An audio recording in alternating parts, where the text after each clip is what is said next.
The joys path. మనం గత కొన్ని రోజులుగా మనం ఈ జాయ్స్ పాత్ అనే పుస్తకాన్ని చదువుకుంటూ ఉన్నాము.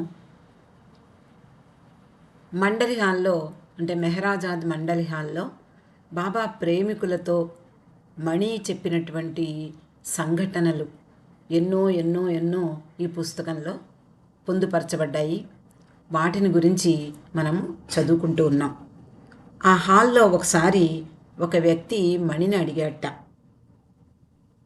బాబా నిన్ను తన చెల్లెలుగా ఎంతో అభిమానించారు, అలాగే చిన్న పాపగా ఉన్నప్పటి నుండి కూడా నిన్ను ముద్దు చేసేవారు.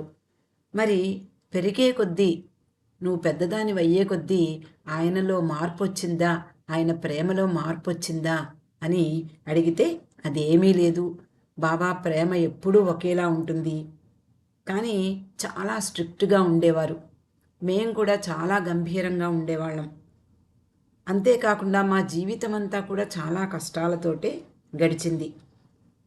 బాబా ఎప్పుడో కానీ నిందించేవారు కాదు. అందులో ముఖ్యంగా నన్ను చాలా తక్కువ సార్లు ఆయన నా కారణంగా అసంతృప్తిని వ్యక్తం చేశారు. అలాగే మిగిలినటువంటి స్త్రీ మండలి వారి పట్ల ఎప్పుడూ కూడా ఇంకొంచెం కఠినంగానే ఉండేవారు. అలాంటి సందర్భాలు చాలా ఉన్నాయి. రాను, మెహ్రూ, ఖుర్షద్, నాజా, వీళ్ళల్లో బాబా ఏదో ఒకటి బయటికి తీసి, వాళ్ళ బలహీనతల్ని బయటికి తీసి వాటిని రూపుమాపేవారు. అంతేకాని నా విషయంలో అంతగా ఎప్పుడూ జరగలేదు, కొన్ని సందర్భాల్లో తప్ప అంటూ మణి సమాధానమిచ్చింది. కానీ కొన్నిసార్లు మణి పొరపాటుగా ఏదైనా చేసినప్పుడు, అలాగే అనుకోకుండా చేసినప్పుడు బాబా అసంతృప్తిని వ్యక్తం చేసేవారు. మణి అంటుంది, ఆయన అసంతృప్తి చాలు నాకు. బాబా అసంతృప్తిని కలిగించినప్పుడు దానికి మించిన శిక్ష ఉండదు. నువ్వు చేసిన పని ఏదైనా సరే బాబాకు ఆనందం అన్నట్లయితే అది మనకు స్వర్గతుల్యమవుతుంది అంటూ చెప్పుకొచ్చింది. అలాంటి బాబాను అసంతృప్తిపరిచిన సంఘటనలని గురించి చెప్పమని మళ్ళీ ఆ ప్రేమికుడు అడగ్గా ఒక సంఘటన గురించి చెప్తోంది. మెహరాను సంతోషపరచమని బాబా ఎప్పుడూ స్త్రీ మండలి వారిని అందరినీ కూడా కోరేవారు. అలాగే బాబా చెప్పినట్లుగానే స్త్రీ మండలి వారందరూ కూడా మెహరాని సంతోషపరచడమే తమ ధ్యేయంగా జీవితాన్ని గడిపారు. అలాగే బాబాని కూడా, అంటే మెహరాని ఆనందపరిస్తే బాబా ఆటోమేటిక్గా ఆనందపడతారు. అలాగే బాబాను ఆనందపరిచేటటువంటి విషయాలు కూడా వీళ్ళు జాగ్రత్తగా అలాంటి పనులు చేసేవారు, బాబాకు ఆనందం కలిగించేవారు. ఈ సందర్భంలో బాబా ఫోటోను ఎవరో పెయింట్ చేశారట. దాన్ని బాబా గదిలో బాబా మెహరాకు చూపించారు. ఆ పెయింటింగ్ ఎలా ఉంది అంటే, ఒక్కొక్కళ్ళ తీరు ఒక్కొక్కలా ఉంటుంది. ఇప్పుడు మనము ఒకే ఫోటోని మనం చూస్తూ ఉంటే బాబా కళ్ళు కొంతమందిని ఆకర్షిస్తాయి, బాబా చిరునవ్వు కొంతమందిని ఆకర్షిస్తుంది. అలా మనలో, అంటే చూసే వాళ్ళ కళ్ళల్లో ఉండేటటువంటి ఆ తపన లేదా ఆ ప్రేమ ఆధారంగా మనకి ఆ ఫోటో కనిపిస్తూ ఉంటుంది. ఇక్కడ బాబా ఫోటోని ఎవరో పెయింట్ చేసి తెచ్చినప్పుడు బాబా మెహరాకు చూపించి ఎలా ఉంది అని అడుగుతారు. చాలా బాగుంది బాబా, సో నైస్ అంటుంది. అయితే మన ఇద్దరికీ నచ్చితే చాలదు కదా, మరి మిగిలిన వాళ్ళు ఏమంటారు అని మెహ్రా అడిగింది. లేదు లేదు, చూడు, మణికి బాగా నచ్చుతుంది ఫోటో అని బాబా అన్నారు. నిజానికి బాబా తరచుగా అందరి అభిమతాలను, అభిరుచులను కూడా పరిగణించేవారు.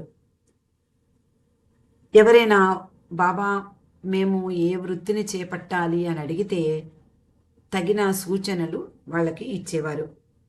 అలాగే స్త్రీ మండలి వారంతా కూడా బాబా అభిమతాన్ని, అలాగే బాబా అభిరుచిని కూడా పరిగణించేవారు. అలాగే బాబా మెహ్రా గురించి ఆలోచిస్తూ ఉండేవారు. ముఖ్యంగా చివరి సంవత్సరాల్లో బాబా మెహ్రా పట్ల చాలా జాగ్రత్తలు తీసుకునేవారు. తొలి రోజుల్లో మెహ్రా కూడా చాలా కష్టమైనటువంటి జీవితాన్ని గడిపింది. మెహ్రాకు బాబా ఆ పెయింటింగ్ని చూపించి ఎలా ఉంది అని అడుగుతారు. మెహ్రాకు ఆ పెయింటింగ్ చాలా నచ్చింది, చాలా బాగుంది అని అన్నప్పుడు బాబా, మెహ్రా చాలా బాగుంది కదా, కానీ ఇతరులు కూడా అలాగే అంటారు చూడు, నీకు నచ్చింది కాబట్టి అందరికీ నచ్చుతుంది అని చెప్పారు. అప్పుడు బాబా, మణి కూడా ఇష్టపడుతుంది చూడు అన్నారు. అలా మణిని పిలిచారు. ఆమె లోనికి వచ్చింది. బాబాకు కుడివైపున మెహ్రా కూర్చుని ఉంది. బాబా ఎడమ కన్నుతో ఆ మణిని పలకరిస్తూ కన్ను గీటారట. మణి వెంటనే గ్రహించింది, ఏదో ఉపద్రవం తన ముందు ఉంది అని, ఎలా తప్పించుకోవాలి అని జాగ్రత్తగా దృష్టి పెట్టింది. బాబా మణిని, చూసావా ఈ పెయింటింగ్ ఎలా ఉంది అని అడిగారు. మరి బాబా ఏం కోరుకుంటున్నారో మణికి తెలిసింది. కాబట్టి బాబా, చాలా బాగుంది, మెహ్రా ఎవరు పెయింట్ చేశారు దీన్ని అని అడిగింది. మెహ్రా, ఇక్కడ ఉంది ఆ పెయింట్ చేసినటువంటి వ్యక్తి పేరు అంటూ అక్కడ ఉన్నటువంటి ఆ సంతకాన్ని చూపించింది. అప్పుడు బాబా అంటారు, మెహ్రా నేను చెప్పలేదా మణికి నచ్చుతుంది అని అని చెప్పారు. మణి అమ్మయ్యా అనుకుని సంతోషించింది. నేను రక్షింపబడ్డాను అనుకుంది. అంతలో రానో లోపలికి వచ్చింది. మెహ్రా రానోకి నచ్చుతుందో లేదో అనుకుంది. చూడు అని మెహ్రా బాబా రానోని పిలిచి, మరి రానోకి కన్ను గిట్టారో లేదో తెలియదు కానీ రానో మాత్రం అదేమీ పట్టించుకోకుండా దాంట్లో అంటే పెయింటింగ్ ఎలా ఉంది అని అడిగినప్పుడు అందులో ఎలాంటి లోటుపాట్లు ఉన్నాయి అంటూ వెతకడం ప్రారంభించింది. మణి, నా పని అయిపోయింది కదా, నేను బాగుందని చెప్పేశాను, నా పని అయిపోయింది అనుకుని రిలాక్స్డ్గా కూర్చుని ఉంది. ఇంకా రానో పరిశీలనగా చూస్తూ ఈ కళ్ళు అని అనబోతోంది. అంటే ఆ కళ్ళు అందంగా ఉన్నాయనో లేదనో ఏదో ఇంకా ఏం చెప్పలేదు. అంతలో మణి, అంటే మానవుల్లో ఉండేటటువంటి ఒక ఆతృత, ఒక నేను అనేటటువంటి ఆ అహం అనేది ఎలా పనిచేస్తుందో, ఎప్పుడు బయటకు వస్తుందో మనకి తెలియదు. వెంటనే మణి, అవునవును, నేను కూడా ఆ కళ్ళ గురించి ఆలోచించాను, అంత బాగోలేవు కదా అనేసింది. వెంటనే అలా అన్న వెంటనే బాబా ఆమె వైపు చూశారు. చూస్తే నిజానికి బాబా ఏమీ చెప్పరు, ఏమీ నిందించరు, ఏమీ దూషించరు. ఒక్క చూపు చూస్తారు. ఆ చూపే చాలు, ఆయన చూపు చాలు, ఎంత మూర్ఖురాలిని అని తలబాదుకుంది మణి. మణి ఒక్కోసారి బాబా మీసాలను మెహ్రా ట్రిమ్ చేస్తుంటే చూస్తూ ఉండేది. అంటే ఎలా చెయ్యాలి, లేకపోతే కొంచెం బాగుందా లేదా, లేకపోతే ఇక్కడ కొంచెం చెయ్యి, ఇలా చెప్తూ ఉండేది. బాబా మొదట పశ్చిమ దేశ పర్యటనకు వెళ్ళినప్పుడు పాశ్చాత్యులు ఆయన మీసాలను ట్రిమ్ చేశారట. అప్పటి నుంచి చాలా చక్కగా బాబా ఉండేవారు. అంటే మరొక అందంలో ఆయన తన సౌందర్యాన్ని బయటికి చూపించేవారు. తర్వాత నుండి మెహ్రా ఆయన మీసాలను ట్రిమ్ చేసేది. బాబా కొరకు అది చిన్న పన పెద్ద పన అదేమీ లెక్క ఉండదు. మెహ్రా ప్రతి పని కూడా చాలా జాగ్రత్తగా, చాలా శ్రద్ధగా చేస్తూ ఉండేది. ఈ పనిని కూడా అంతే శ్రద్ధగా చేసేది. రెండు వైపులా, అంటే మీసాలు రెండు వైపులా ఒకేలాగా తీసుకురావడం చాలా కష్టం. మొదటి ట్రిమ్ పూర్తయ్యాక బాబా మణిని చూసి ఎలా ఉంది అని అడిగేవారట. మణి మెహ్రా నైపుణ్యాన్ని చాలా నిశ్చితంగా పరిశీలించి కొంచెం ఎడం వైపు కొద్దిగా చెయ్యాలి అని సూచించేది. మెహ్రా ఆమె చెప్పిన వైపు కొంచెం కట్ చేసేది. మళ్ళీ బాబా మణి వైపు చూసేవారు. మణి ఓ అయ్యో ఇప్పుడు కుడివైపు కొంచెం పొట్టి చెయ్యాలి అని చెప్పేది. అలా ఈమె చెప్పినట్లు మెహ్రా చేస్తూ ఉండేది. అలా ఒకసారి పదే పదే అంటే ఇక్కడ కొంచెం అక్కడ కొంచెం అలా చెప్తూ ఉంటే చాలాసార్లు జరిగింది. బాబా 2 చేతులు పైకి విసిరి, ఇంకా చాలు బాబోయ్, మీరిద్దరూ నా పని చేశారంటే నాకు మీసాలే లేకుండా పోతాయి, ఇంకా చాలు ఆపండి అని మెహ్రాని అలాగే మణిని ఆపేశారు. అలా మండలి హాల్లో తన అనుభవాలన్నిటినీ కూడా మణి చెప్తూ ఉండేది. అలాగే బాబా మండలి వారికి ఎప్పుడూ పెద్ద పెద్ద ఉపన్యాసాలు ఇవ్వడం కానీ ప్రవచనాలు ఇవ్వడం కానీ చేసేవారు కాదు. చిన్న చిన్న సూచనల ద్వారా, చిన్న చిన్న సంఘటనల ద్వారా వాళ్ళల్లో ఆ మేలుకొలుపుని కలిగించేవారు. అందులోనే సందేశం దాగి ఉండేలాగా చేసేవారు. తర్వాత వాళ్ళు తర్వాతి రోజుల్లో గ్రహించేవారు. ఓ బాబా ఇలా చూపించడం ఈ సందేశాన్ని అంతర్గతంగా చెప్పడం అన్నమాట అంటూ వాళ్ళు గ్రహించేవారు.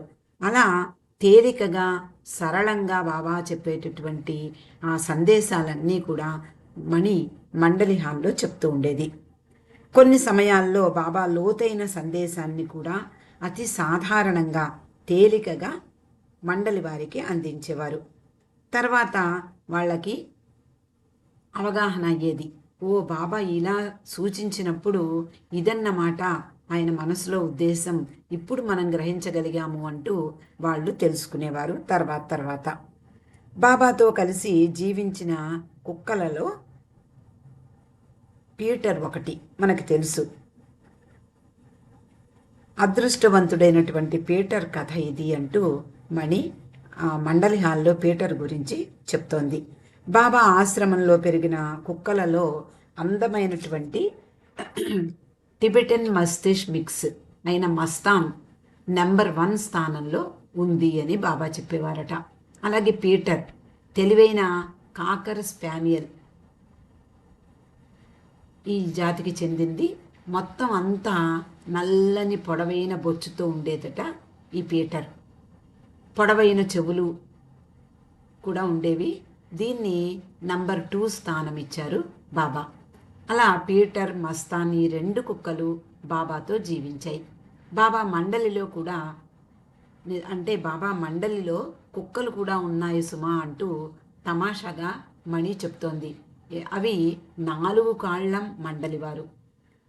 మామూలుగా మండలి వారందరికీ 2 కాళ్ళు మానవులు కాబట్టి అటు పురుషులు స్త్రీలు ఉండేవారు. కానీ ఈ కుక్కలు కూడా 2 మండలి వాళ్ళల్లో లెక్కే అంటూ ఇవి 4 కాళ్ళుతో నడుస్తాయి కాబట్టి 4 కాళ్ళ మండలి వాళ్ళు అని ఆ కుక్కల గురించి చెప్తూ అని చెప్పేది.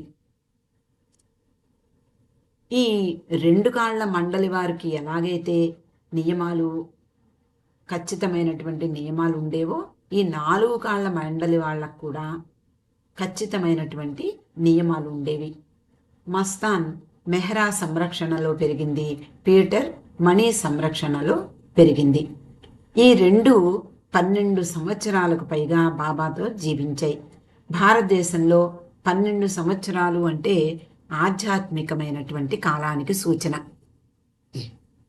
అజ్ఞాతవాసం లేదా ఒక గురువు దగ్గర శిక్షణ లేదా తపస్సు ఆచరించే కాలం, అలా 12 సంవత్సరాలకి ఒక మంచి ఒక సంకేతం ఉంది. అలా అవి 2 ఈ 4 కాళ్ళ మండలిగా అవి బాబా దగ్గర జీవించాయి. మస్తాన్ని సాధారణంగా కట్టి ఉంచేవారు. కానీ పీటర్ మాత్రం హాయిగా స్వేచ్ఛగా తిరుగుతూ ఉండేది. బాబా ఎక్కడికి వెడితే అక్కడికి వెడుతూ ఆయన వెంటే ఉండేది. బాబా మండలి హాల్లో పురుష మండలి వారి దగ్గరకు వెడుతుండగా పీటర్ బాబా లిఫ్ట్ చైర్ ముందు కానీ వెనక కానీ దర్జాగా నడుస్తూ వెళ్ళేది. తొందరగా వెళ్ళాలి అంటూ, అంటే మనకి తెలుసు పెంపుడు కుక్కలు ఏ విధంగా పరిగెడుతూ ఉంటాయో, అలా తొందరగా వెళ్ళాలి అంటూ ముందు 4 అడుగులు వేసి వెనక్కి తిరిగి బాబా ఇంకా రావట్లేదేమి, ఇంత ఆలస్యమైందేమి అన్నట్లుగా చూసేది. ఎంతసేపు అన్నట్లు చూసేవాడు.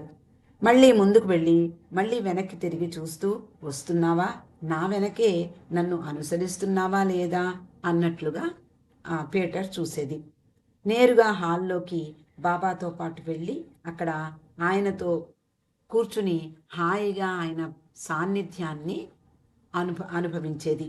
సంతోషంగా తోకాడిస్తూ ఉండేది. బాబా హాల్లో ఉన్నారు, పీటర్కి తెలుసు. మళ్ళీ 2 గంటల్లో స్త్రీ మండలి వారి వైపు వస్తారని కూడా దానికి తెలుసు.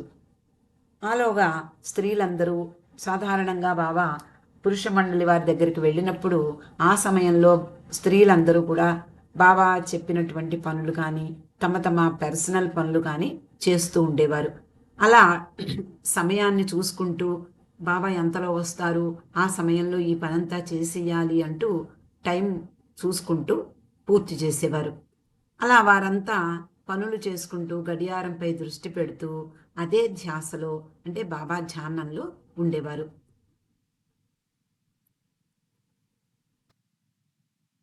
అంతేకాకుండా మణి, గోహెర్ వీళ్ళిద్దరినీ బాబా పిలిచే ఛాన్సులున్నాయి.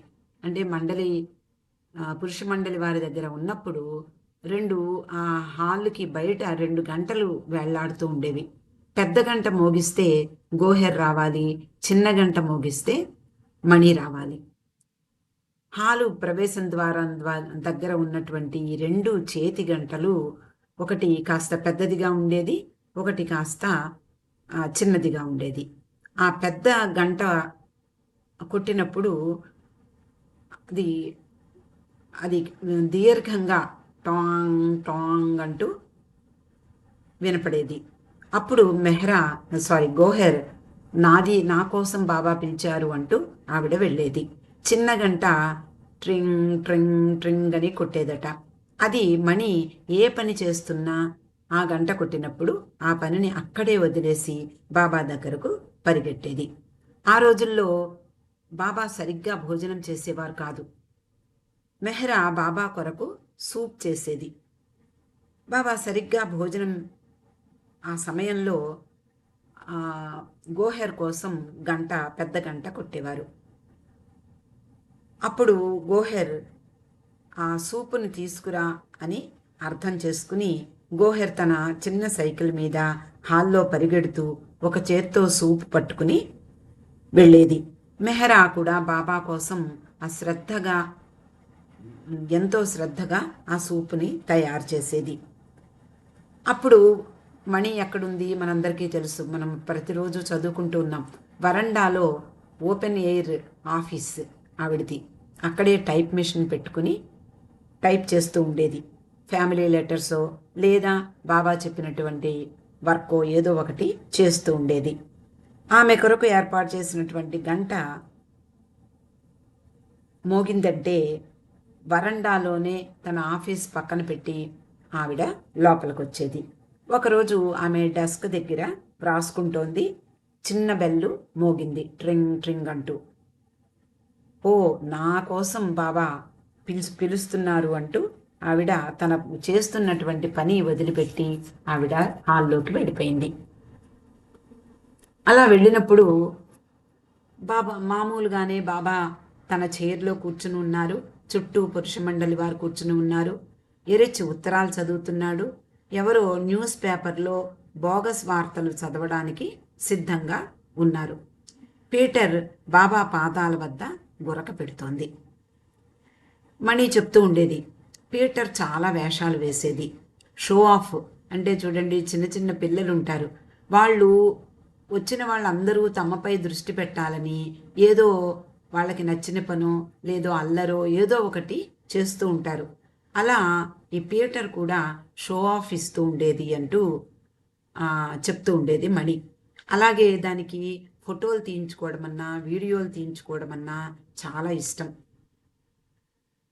చాలా రకాలుగా మానవుణ్ణి పోలి ఉంటుంది పీటర్ అంటూ చెప్తోంది. అదేమిటి అంటే నిద్రపోతూ గురక పెట్టడం. మానవుడు ఎలాగైతే నిద్రపోతూ గురక పెడుతూ ఉంటారో అలా పీటర్ కూడా గురక పెడుతూ ఉంటుంది అని మణి అంతకుముందు ఒకసారి బాబా గదిలో బాబా కోసం పుస్తకాలు చదివే సమయాన్ని గుర్తు తెచ్చుకుంటోంది మణి. సాధారణంగా మణి బాబా బెడ్రూమ్లో గట్టిగా బాబాకు చదివి వినిపించేది. మార్గరెట్ క్రాస్క్ బాబాకి నచ్చినటువంటి పుస్తకాలు అమెరికా నుండి పంపిస్తూ ఉండేది. అందులో మణి అగాధా క్రిస్టీ మొదలగు రచయితల పుస్తకాలను బాబాకు చదివి వినిపించేది. అలా ఒకసారి చదువుతూ ఉండగా మధ్యలో ఎవరో గురక పెడుతున్న శబ్దం వినవచ్చింది. ఆమెకు నమ్మకం కుదరడం లేదు. ఇదేమిటి, బాబా సమక్షంలో ఉండి ఎవరికి అంత ధైర్యం, గురక పెట్టే అంత ధైర్యం ఎవరికి ఉంది అంటూ కాసేపు తను చదివే పుస్తకాన్ని ఆపి చుట్టూ చూసింది. అందరూ మామూలుగానే కూర్చున్నారు, అందరూ వింటున్నారు, అందరూ కూడా అటెంటివ్గా ఉన్నారు. కానీ ఎవరబ్బా గురక పెట్టేది అంటూ ఆ శబ్దం వచ్చినటువంటి వైపుకి మణి జాగ్రత్తగా చూస్తే కుర్చీ కింద పీటర్ హాయిగా పడుకుని గురక పెడుతున్నాడు. అయితే ఈరోజు అంటే బాబా ఎప్పుడైతే మండలి హాల్లోకి రమ్మనమని మణిని పిలిచారో ఆ రోజు మణిని పిలిచినప్పుడు కూడా పీటర్ హాయిగా పడుకుని గురక పెట్టడం చూసింది. బాబా చేతి సైగలతో కళ్ళల్లో మెరుపులు వస్తుండగా, అంటే ఆయన ఆనందాన్ని వ్యక్తం చేస్తూ మణి వైపు చూస్తూ చూడు పీటర్ ఏం చేస్తోందో అని చూపించారు. మణి చూసింది. అందరూ అంటే అక్కడ పురుష మండలి వారందరూ కూడా ముసిముసిగా నవ్వుకుంటున్నారు. బాబాకి ఏం కావాలో మణికి అర్థం కాలేదు. ఏమిటి ఆయన ఉద్దేశం? సరే, పీటర్ గురక పెడుతోంది, ఆయనకి ఇబ్బందిగా ఉందా లేదా, ఆయనకి చిరాగ్గా ఉందా, లేకపోతే దాన్ని బయటికి తీసుకువెళ్ళాలా, మణికి అర్థం కాలేదు. అందువలన బాబా పీటర్ని దూరంగా తీసుకువెళ్ళమంటారా అని అడిగింది. బాబా వద్దు, అలాగే ఉండని, చూడు అది ఏం చేస్తోందో, గురక పెడుతోంది కదా అంటూ ఆ దృశ్యాన్ని మణికి చూపిస్తూ ఉన్నారు. ఇక్కడికి ఈరోజు ఆపుకుందాం అండి. అవతార్ మెహర్ బాబాకి జై.